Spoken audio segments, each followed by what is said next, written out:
Olá, bom dia, ou boa tarde, ou boa noite, enfim, quando esse vídeo chegar até você, é a minha oração, meu desejo que te encontre bem, te encontre guardado pelo nosso Deus. Como a gente sempre faz aqui, eu e Letícia, a gente se apresenta, né? De repente você está chegando pela primeira vez, eu sou o Reverendo Diego, sou pastor auxiliar aqui na Igreja Presbiteriana de Botafogo e essa é a nossa escola bíblica dominical da UPA, ou de segunda, ou de terça, de quarta, enfim, né? A ideia é a gente estudar a Bíblia e aprender um pouco mais sobre o nosso Deus. É domingo que essa aula está sendo publicada, dia 5 de março de 2022. Estamos aí dando continuidade à nossa viagem pela história da redenção, não é? Utilizando essa revista publicada pela editora Cultura Cristã, a editora da nossa igreja, que fala, né? Você tem 13 mensagens, ou seja, a gente está desde o Gênesis, já vai fazer quase 3 anos fazendo na nossa escola dominical essa viagem pelo texto bíblico. Chegamos às cartas paulinas, temos refletido sobre vários temas que são importantes, fundamentais para a nossa fé cristã a partir da perspectiva do apóstolo Paulo e das suas cartas. Hoje é a lição de número 8. A gente vai falar sobre o Espírito Santo de Deus, aquilo que ele realiza nas nossas vidas. A aula passada, Letícia falou sobre justificação. O que é isso? O que come? Aonde vive? Como sobrevive? Como fala lá a brincadeira com o Globo Repórter, né? Pois bem, a gente ouve essa expressão tantas vezes. O Paulo vai usar muito ela, principalmente ali na carta aos Romanos. A aula foi com a Letícia, foi muito legal. Recomendo você demais que assista essa aula anterior. Vai lá na playlist do nosso YouTube, onde você encontrou essa aula, Escola Bíblica Dominical. A gente tem ali tantas classes de adultos, as aulas para as classes de adultos e também a aula dos adolescentes. Pois bem, né, feita aí essa introdução, vamos começar a falar sobre o nosso tema de hoje. Eu já adiantei um pouquinho. A ideia é a gente conversar um pouco sobre a pessoa do Espírito Santo de Deus, não é? Essa terceira pessoa da Trindade, desse grande mistério que a fé cristã oferece para cada um de nós. O relato bíblico de Gênesis e Apocalipse vai mostrar a ação de Deus o Pai, de Jesus Cristo, Filho, e do Espírito Santo. O próprio Jesus vai falar sobre o Espírito Santo, sobre o Consolador que ele enviaria. A gente tem o texto de Joel, capítulo 2, o texto dos Atos dos Apóstolos, perdão. Joel capítulo 2, a partir do versículo 28. É que o texto de Atos dos Apóstolos também é, no capítulo 2, a descida do Espírito Santo, grande evento do Pentecostes. E o que acontece ali? O que acontece ali é que o Espírito Santo de Deus passa a habitar no crente. Como assim, Diego? Deus habitando em nós, é muito louco isso. Exatamente, é muito louco. E é o que a gente vai tentar ver aqui um pouquinho. É claro, tem livros e livros. Ó, acabei de lembrar aqui agora, só para exemplificar, eu tenho 2 livros aqui inteiros falando sobre, de muitos, né? Nem tirei do, não, esse aqui eu já tirei do plástico, já vi, né? Falando sobre a ação do Espírito Santo de Deus, a teologia do Espírito Santo, né? Legal demais. A experiência pentecostal por causa de Pentecostes ali no Atos capítulo 2. A beleza e a glória do Espírito Santo, esse está novinho, ainda no plástico, né? Ou seja, por que eu estou mostrando esses livros? Por óbvio, não dá para a gente aqui em 20 minutos, 25 minutos, às vezes até um pouquinho mais, né, falar sobre todo o assunto, mas dá para a gente conhecer um pouco, né? E esse é o nosso objetivo, por isso que é uma viagem pela história da redenção. Então a gente vai aqui fazer 3 coisas, né? Primeiro, tentar compreender um pouco mais o ensino da Bíblia a respeito da obra do Espírito Santo da gente. Então, assim, a ideia não é tanto falar sobre a divindade do Espírito Santo como uma das pessoas da Trindade e tal. A ideia é falar sobre a obra dele nas nossas vidas, a partir da carta ou das cartas do apóstolo Paulo. Depois, identificar essa obra na nossa vida, né? E, claro, ser grato a Deus por ele enviar o Espírito Santo dele, né? O próprio Deus, para habitar em nós e nos auxiliar. Vamos orar então? Senhor, obrigado por começarmos mais essa aula, mais esse encontro. Obrigado pela tua bênção sobre as nossas vidas. Obrigado, Senhor, pela maravilha que é ter o Espírito Santo habitando em nós. É por causa dele, por causa do Senhor, que nós podemos desfrutar de um tempo como este. Abençoa a gente aqui, é a nossa oração, em nome de Jesus. Amém, Senhor. Amém. Beleza, vamos lá então. Primeiro, a ideia, como eu falei, é a gente pensar um pouco sobre a obra do Espírito Santo nas nossas vidas. Beleza, Diego? Maneiro. Espírito Santo, Trindade, terceira pessoa da Trindade, Pentecostes, mas e aí? E aí? Qual é o resultado disso? O que isso tem de prático para mim e na minha vida? Quais são os efeitos disso? Agora que eu sou cristão, agora que eu sou crente, o Espírito Santo habita em mim. E aí, o que acontece? É isso que a gente vai ver agora à luz dos textos do apóstolo Paulo. Né? Então, eita, o computador vai desligar. Não. Se o computador desligar, eu não consigo ler aqui as minhas 33 laudas. Né? Mentira, são só 28. Tô zoando. Né? Vamos lá. Né? Primeiro, conectei ali a bateria. Né? Qual é a primeira ação que a gente pode destacar do Espírito Santo nas nossas vidas? Em primeiro lugar, o Espírito Santo ele nos ilumina. Né? É uma expressão clássica, não é? Inclusive até quando a gente estuda homilética, né? Que é a arte da pregação, ó, né? Pensando que Diego também é cultura. Homilética, a gente aprende, por exemplo, a orar por iluminação, para que o Senhor nos ilumine no momento da pregação da palavra, através do Espírito Santo. Ou seja, o que é isso, Diego? Né? Qual é a ideia de iluminar? Tipo, acender uma lâmpada? Cara, exatamente isso. Né? Não exatamente isso, mas simbolicamente, metaforicamente é isso. Por quê? Se eu chegar aqui na minha sala e tiver escuro, eu não vou enxergar nada. Você está aí na sua casa agora, desligou o celular, desligou o computador, desligou a televisão, né? Apagou a luz, desligou tudo, você vai enxergar alguma coisa? Não, você precisa de luz. Nós precisamos de luz para poder enxergar. É exatamente isso. Não é? O Espírito Santo nos ilumina. E nos ilumina para quê? Para enxergar a verdade sobre Deus. Para que a verdade sobre Deus faça sentido para nós. Por quê, gente? Se não for a iluminação de Deus, se não for Deus nos mostrar, se revelar a nós, é como a Bíblia vai dizer, né, e vai falar, nós jamais saberíamos sobre Deus. Nós jamais saberíamos quem Deus que Ele agiu, que Ele faz, que Ele realizou, se Ele não tivesse se revelado a nós. E tem alguns textos, claro, bíblicos, que nos ajudam aqui. Então, o primeiro, eu peço que você abra aí a sua Bíblia, em 1 aos Coríntios, primeira carta aos Coríntios, capítulo 2, versículos de 9 a 12. Abre aí, 1 Coríntios 2, de 9 a 12, e acompanha a leitura na sua Bíblia. Eu já transcrevi aqui o texto nas minhas anotações. O Paulo diz assim: mas, como está escrito, nem olhos viram, nem ouvidos ouviram, nem jamais penetrou em coração humano o que Deus tem preparado para aqueles que o amam. Ou seja, cara, tem umas paradas aí que Deus não falou ainda e a gente não entende. Né? Ele está escrevendo ali, naquele momento em que ele escreve a carta aos Coríntios. Aí ele continua. Mas Deus, essas paradas aí, né, que os olhos não viram e os ouvidos não ouviram, esses mistérios, né, deixaram de ser mistério. Mas Deus nolo revelou pra gente pelo Espírito. Não é mais mistério, está revelado.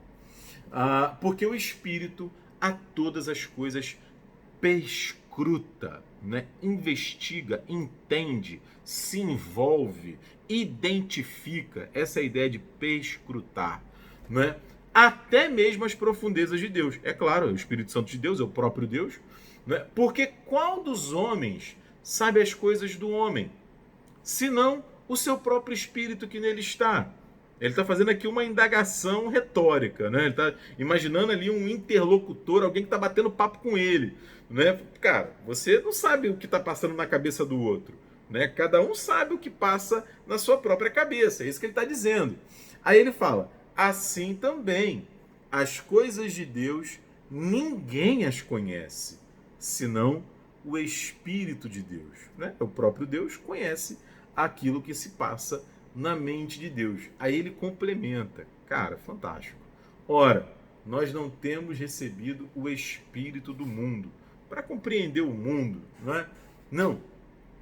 Nós temos recebido, e sim, o Espírito que vem de Deus para que conheçamos o que por Deus nos foi dado gratuitamente. Cara, é muito louco isso.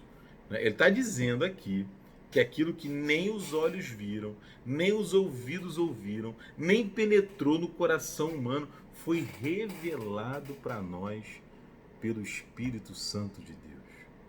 Deus iluminou a nossa mente para a gente enxergar a vontade de Deus, a ação de Deus, a palavra de Deus, a compreensão acerca de Deus. Então, assim, Paulo não está falando aqui do paraíso, do futuro, da eternidade, coisas que a gente não sabe ainda e que a Bíblia não revela detalhadamente, mas promete para a gente. Ele está falando de realidades que o Evangelho trouxe para nós através da revelação do Espírito. Por quê? Eu insisto, naturalmente, sem a ação de Deus nos iluminando, a gente não vai entender nada sobre Deus. E tem alguns textos que nos ajudam aqui também. Por exemplo, né? 1 Coríntios 2,14, o Paulo diz assim: ora, o homem natural aqui é aquele que não recebeu o Evangelho, não conhece Jesus, não sabe quem Deus é. É isso que ele está falando aqui. O homem natural não aceita as coisas do Espírito de Deus, porque eles são loucura, né? Isso aqui é simples de entender, gente. Quando Jesus fala, ó, ama o teu inimigo, ora pelo que persegue você, né? Alguém chamou você para caminhar 1 quilômetro, caminha com ele 2 e tal. O homem natural, esse que o Evangelho ainda não alcançou, cara, loucura. E perdoar, amar, orar, não, tá louco, né? É disso que ele está falando aqui. Eles são loucura e não pode entendê-las. Por quê? Elas se discernem espiritualmente, ou seja, elas são compreendidas, a chave de compreensão, o idioma, o símbolo para poder entender aquilo que o Espírito nos ensina. Quem nos concede é o próprio Espírito de Deus. Aquilo que Deus nos ensina, quem nos concede é o Espírito de Deus. Essa é a ideia. Sabe aquele chaveiro? Tem um monte de chave aqui no meu chaveiro, não é? Eu não posso botar qualquer chave em qualquer chaveiro, não vai abrir. Essa é a ideia. Quem traduz para a gente a vontade de Deus e revela para a gente a vontade de Deus é o Espírito Santo de Deus. Por quê, gente? Ainda tem um problema. E aí eu uso um outro texto aqui. 2 Coríntios 4, capítulo 4. Mesmo Paulo falando, ó, nos quais o Deus deste século cegou o entendimento dos incrédulos, para que não lhes resplandeça, não brilhe a luz do Evangelho da glória de Cristo, qual é a imagem de Deus. O Paulo aqui, ele está trazendo um outro problema para a gente. Qual é? Reparou no texto? Né? Ele fala de incrédulos. Os incrédulos estão cegos. Cegos para quê? Para a luz do Evangelho da glória de Cristo. Então tem um monte de gente, e a gente sabe que tem, né, que não acredita no Evangelho, que está cego, não enxerga o Evangelho. E é cegado por quem? Ele fala ali, ó, o Deus deste século. A gente já viu nas aulas anteriores, né, que o Deus desse século é o Satanás, é o diabo. Então, assim, além da nossa incapacidade de compreender a Deus e a sua vontade, se ele não nos revelar, a gente não vai entender, ainda tem o inimigo da minha alma e da sua alma que nos combate, tentando cegar a gente para que a gente não veja a luz do Evangelho da glória de Cristo. Então, assim, eu insisto, é apenas pelo Evangelho, é apenas pelo Espírito Santo que a gente entende o Evangelho. E há muitos outros textos, não dá tempo aqui da gente ler todos eles, mas, em primeiro lugar, o Espírito Santo faz isso com a gente. Por exemplo, dá uma olhada aí depois, 2 Timóteo 3,16, a Efésios 1, de 15 a 19, são textos que falam sobre isso, de como a ação do Espírito Santo de Deus nos ajuda a entender a Deus e a sua vontade. Mas não apenas isso. Vamos lá, vamos caminhar. Né? Em segundo lugar, o batismo com o Espírito Santo, né? Uma segunda ação do Espírito Santo em nós é o batismo com o Espírito Santo. Que isso, Diego? Como assim? Né? Mas eu já ouvi que eu sou batizado na água. Que negócio é esse de batismo no Espírito Santo? Né? Diego, isso aí é aquele negócio que a gente fala outras línguas, línguas que as pessoas não entendem, às vezes a gente entende. Como que é isso, Diego? Não, calma. Pera, né? Uma coisa é uma coisa e outra coisa é outra coisa completamente diferente, como diz lá o filósofo, né? O entendido. Vamos por parte. Né? Primeiro, dá uma olhada em 1 Coríntios, capítulo 12, versículo 13. Abre aí. Olha o que o Paulo ele diz. Pois, 1 Coríntios 12, 13. Em um só Espírito, todos nós fomos batizados. Em um Espírito, todos fomos batizados. Batizados no Espírito, tá vendo? Em um corpo. Olha isso. Em um corpo. Quer judeus, quer gregos, quer escravos, quer livres. E a todos nós foi dado beber. Não é? Saciar a nossa sede em um só Espírito. É um símbolo aqui para falar que nós somos habitados, somos cheios, que o Espírito Santo de Deus faz parte da nossa vida. Percebe os detalhes aqui do que o Paulo diz? Por exemplo, todos nós somos diferentes. Eu, você, as pessoas que a gente conhece, nós temos dons diferentes, vidas diferentes, histórias diferentes. Né? Eu tenho um irmão que não é irmão gêmeo, mas não é igual a mim, não teve as mesmas experiências que eu, e nem mesmo os irmãos gêmeos são assim.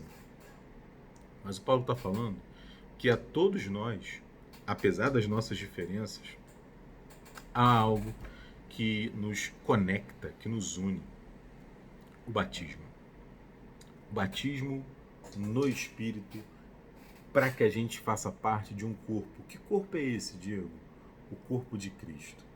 Então, assim, né, para começar, Diego, tá falando da carta aos Coríntios aí, né? Mas quando que os coríntios foram batizados no Espírito Santo?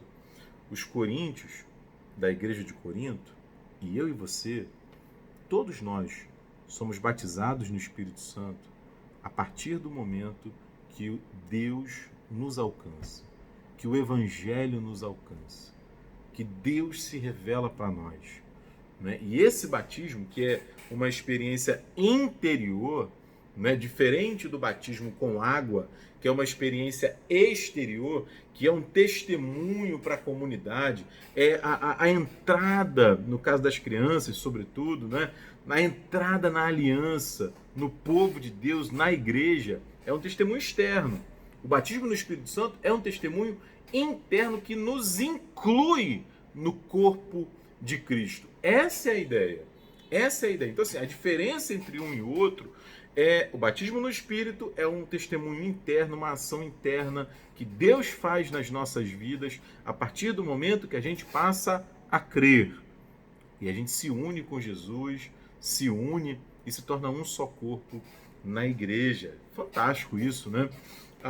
O batismo com água é o batismo visível, é o testemunho exterior disso que aconteceu conosco. Não é à toa que, gente, a Bíblia fala, e a gente leu aqui, né, Efésios 4, capítulo 5, só tem um batismo, e apenas um. E aqui, gente, eu faço aqui um parênteses necessário. Muita atenção e muito cuidado. Por quê? A gente corre o risco, se não entender isso aqui corretamente, de pensar que há dois batismos diferentes. Né? Um batismo quando a gente chega na igreja e aspersão ou imersão, né? E outro batismo posteriormente, que seria um batismo no Espírito. Não. Né? Ambas, né, com água e o batismo no Espírito, são versões, aspectos, melhor dizendo, do mesmo batismo, porque ambos nos incluem no povo de Deus. Né? Por exemplo, 1 Coríntios capítulo 12, versículo 13, Gálatas 3, do 26 ao 29, o Paulo vai falar sobre isso. Então, em primeiro lugar, o Espírito Santo nos ilumina, para que a gente compreenda quem Deus é, como ele age e a sua palavra. Em segundo lugar, ele nos batiza. Em terceiro lugar, o Espírito Santo, gente, nos dá segurança de que nós pertencemos a Deus. Isso é fantástico. Isso é fantástico. Olha o texto de Efésios. Abre lá, Efésios, capítulo 1, versículos de 13 a 14. Né? O macete é botar um pause. Dá um pause aí no vídeo, né? E enquanto você procura. Né? Efésios 1, de 13 a 14. O Paulo diz assim: em quem também vós, depois que ouvistes a palavra da verdade, o evangelho da vossa salvação, tendo nele crido, fostes, olha o que o Paulo diz, fostes selados com o Santo Espírito da promessa, selados com o Santo Espírito, o qual é o penhor da nossa herança, até o resgate de sua propriedade em louvor da sua glória. O que o Paulo está dizendo aqui? Ele está usando dois símbolos, né, duas metáforas, para falar de como o Espírito Santo nos dá segurança. A segurança, a garantia que nós pertencemos a Deus. Como assim, Diego? Primeiro ele falou do selo, viu? Né? O selo, nós fomos selados com o Espírito Santo. Aqui, gente, a gente precisa voltar um pouquinho no tempo e na história. Selo aqui é uma marca de propriedade. Você vai se lembrar, né? Antigamente, nos filmes de época, isso acontece muito. Né? As cartas, os pergaminhos, eles eram selados com um sinete. Né? Lembra aquele anel que é um carimbo? Né? Aí bota lá a cera da cera, né, o que a gente usa na vela hoje, queimava ali a cera. Até hoje as pessoas fazem isso de vez em quando, né? Aí marca ali. Aquele selo identificava o remetente, eu ia dizer destinatário, o remetente da carta, quem é o dono da carta, quem escreveu a carta. No passado também, os animais eram selados, eram marcados, né, com ferro. É até aquela abertura daquela novela O Rei do Gado, né, fez muito sucesso na Rede Globo, mostra uma cena do gado sendo marcado, sendo selado. Até mesmo os escravos, né, no passado, isso era feito também, lamentavelmente, né, mas acontecia. Então, qual é a ideia? O selo, a marca do Espírito Santo, garante para a gente que nós pertencemos a Deus, nós somos guardados por Deus, nós somos protegidos por Deus. Isso é muito legal, gente. Sabe por quê? Isso dá confiança para a gente seguir a vida. Porque a gente sabe, às vezes a vida é difícil. Às vezes a gente tem dificuldade de tomar uma decisão, de fazer uma escolha, de saber qual caminho seguir, né? E a gente pode eventualmente pensar que, poxa, se eu escolher errado, se eu seguir o caminho errado, será que Deus vai deixar de me amar? Será que Deus vai me abandonar? Será que... Não, não! O Espírito Santo, porque ele habita em nós, porque ele nos ilumina, porque nós somos batizados no Espírito Santo, ele nos dá a garantia, como um selo, de que nós pertencemos a Deus. Você pertence a Deus, eu, pela graça de Deus, pelo sacrifício de Jesus Cristo na cruz, nós pertencemos a Deus. Isso é muito legal. Né? É a mesma imagem que traz o penhor. Né? Na época de Jesus, o penhor, ele vai até falar isso ali, né? Ele funcionava como uma garantia. Era algo que era entregue como uma espécie de entrada para poder garantir um negócio. Né? Olha só, fica aqui com 20 moedas de prata, das 100 que eu tenho que te dar para garantir esse negócio. Está aqui, ó.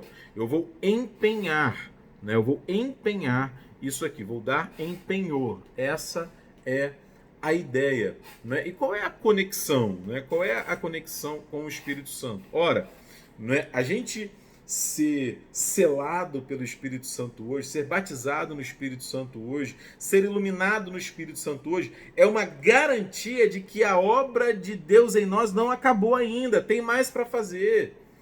É uma garantia de que esse estado de coisas aqui, esses poucos livros e a minha vida e a sua, não é sombra.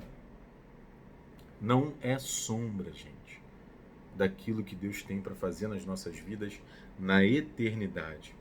A gente recebeu agora um penhor, uma garantia daquilo, tudo que Deus vai fazer nas nossas vidas ainda. Isso é muito legal, né? Isso é muito legal. O apóstolo Paulo vai colocar, porque somos selados, porque o Espírito Santo é o penhor, não é, da nossa relação com Deus, a garantia da nossa relação com Deus. Ele fala assim, Romanos 8, 14 a 16. Pois todos os que são guiados pelo Espírito de Deus são filhos de Deus. Porque não recebestes, aquela hora ele falou do espírito do mundo, agora ele vai dizer, porque não recebestes o espírito de escravidão, para viverdes outra vez, atemorizados, mas recebeste espírito de adoção, baseados no qual clamamos Abba, Pai, que é o jeito hebraico, aramaico de dizer, né, paizinho, Abba, Pai, paizinho, papai. Aí no versículo 16 ele diz, o próprio Espírito testifica com o nosso espírito que somos filhos de Deus. Ou seja, a garantia, o penhor de que nós pertencemos a Deus é o Espírito Santo de Deus agindo, falando ao nosso coração. Gente, é demais isso, né? Então assim, o Espírito Santo de Deus, ele nos ilumina, nos batiza, nos dá segurança. E finalmente, caminhando para o final aí, o Espírito Santo tem até um pouco a ver com o que a gente falou agora no começo, de iluminar, ele nos capacita. Ele nos capacita. E aqui tem uma discussão muito interessante e que dá pano para manga, não é? Olha aí o texto de 1 Coríntios, capítulo 3, versículo 1. 1 Coríntios, capítulo 3, versículo 1. Olha o que o Paulo fala. É brabo. Eu, porém, irmãos, não vos pude falar como a espirituais, e sim a carnais, como a crianças em Cristo. Puxa vida, o que o Paulo está falando aqui, né? Primeiro, a gente se pergunta, que diferença é essa que o Paulo faz entre crente carnal e espiritual? Como assim? Né? Pode haver essa diferença? Dá para dizer que um crente carnal é crente de verdade? Como que é isso aqui? Né? Não dá. Infelizmente, a gente não tem tempo aqui suficiente para poder falar profundamente sobre esse tema. Mas, assim, de forma objetiva, dá para a gente pensar algumas coisas. Aliás, a gente tem que pensar algumas coisas. Primeiro, quando a gente lê a carta aos Coríntios, eu recomendo você que faça isso, leia a carta aos Coríntios. A gente está fazendo isso nesse período, repassando todos os textos do apóstolo Paulo. A gente vai perceber que aquela igreja, embora as pessoas tivessem muitos dons espirituais, muitos talentos, né, fosse ali uma igreja muito espiritual, ela também sofria, né, as pessoas daquela igreja sofriam com pecados terríveis que eles precisavam enfrentar. Pecados de ordem sexual, briga, divisão, questionamento da autoridade do apóstolo Paulo. Está pensando que é quem, Paulo, para falar com a gente? Isso chega até o apóstolo Paulo. Pecados que não eram abandonados, desrespeito, desconsideração com a ceia do Senhor e outras dificuldades. Ou seja, aqueles crentes, diz o Paulo aqui no texto que a gente acabou de ler, eles pareciam crianças em Cristo. Não é? Qual é a imagem? A imagem aqui é muito óbvia. Uma criança é imatura. Uma criança precisa de cuidado, precisa de educação, precisa, dependendo da idade, até que seja alimentada, senão ela morre de fome. Então, assim, o Paulo está fazendo uma crítica forte a esses crentes que viviam como se fossem crianças, né? Imaturos em Cristo. E a expressão que ele usa aqui para poder, assim, ele bota o dedo na ferida mesmo, né? É chamar eles de carnais, né? Ou seja, apegados ali aos seus desejos, aos seus apetites, né? Aos seus amores muitas vezes desordenados. Então, assim, eles tinham que amadurecer para que eles deixassem de ser carnais e se tornassem espirituais. Porque o crente espiritual, na metáfora aqui que o Paulo está usando, ele é aquele que vive buscando a Deus. Ele quer conhecer a Deus, conhecer a vontade de Deus, conhecer a palavra de Deus. Ele ora, ele quer ouvir a Deus, ele quer estar presente na comunidade, ele quer estar com os irmãos, ele quer desenvolver a sua espiritualidade, estar mais próximo de Deus. Ou seja, ele quer amadurecer na fé. Não quer dizer que ele é perfeito, ele vai errar. Como todos nós erramos, porque somos pecadores. Mas isso não é uma busca prazerosa e desenfreada pelo pecado. Pelo contrário, a busca prazerosa é aquela mesma busca lá do salmista no Salmo 1. Lembra? Né? Bem-aventurado aquele que tem prazer na lei do Senhor. E na lei do Senhor medita, pensa, reflete de dia e de noite. É muito legal isso. Algumas aulas atrás, a gente refletiu sobre a tríade maligna. Você deve se lembrar. Se você não assistiu, volta lá na nossa playlist. O Paulo fala sobre isso, sobre o mundo, a carne e o diabo. De como nós precisamos da armadura e do cuidado de Deus para enfrentar essas realidades. Então, o Espírito Santo nos ilumina, o Espírito Santo nos batiza, o Espírito Santo nos dá a garantia de que nós pertencemos a Deus e, finalmente, o Espírito Santo nos capacita a nos tornarmos cada vez mais espirituais, vencermos os desejos, né, dia após dia da nossa carne, né, deixarmos de ser imaturos, nos tornarmos maduros em Deus. Para a gente terminar, né, se eu perguntar para você, para mim, quais são as evidências da ação do Espírito Santo nas nossas vidas? Qual seria a nossa resposta? Qual seria a sua resposta? Como que você percebe quando você olha para trás, no tempo que você já tem caminhado com Deus? Como que Deus agiu na sua vida através do Espírito Santo? Hoje, a gente viu, não é? Se não for a iluminação do Espírito Santo de Deus, a gente não consegue conhecer a Deus e a vontade dele. Não é? Se não for o batismo no Espírito Santo, a gente não pertence à igreja, a gente vive desgarrado, sozinho. Não é? Se não for o selo, o penhor do Espírito Santo, a gente não tem segurança e garantia de que a gente pertence a Deus. E finalmente, se não for a capacitação do Espírito Santo, a gente dificilmente vai fortalecer a nossa vida com Deus. Então eu espero que essa aula introdutória, objetiva, né, instigue em você o desejo, a vontade de conhecer mais a Deus, né, de ver o Espírito Santo agindo na sua vida para que você ilumine por onde você passar, para que você, nas palavras do apóstolo Paulo, exale o bom perfume de Cristo, para que você perceba e para que as pessoas percebam na sua vida a ação do Espírito Santo de Deus, para que a gente seja, nas palavras de Jesus, sal da terra e luz do mundo. Que Deus te abençoe, viu? Fale mais ao seu coração e te ajude na sua caminhada com Ele. Vamos orar para terminar? Obrigado, Senhor, por esse tempo e obrigado pelo dom extraordinário do Teu Espírito Santo, próprio Deus que habita em nós. Age em nós, age através de nós, Senhor, e nos abençoe. Por graça, por misericórdia, na força do Teu Espírito, em nome de Jesus. Amém, Senhor. Amém, gente. Beijo. Valeu.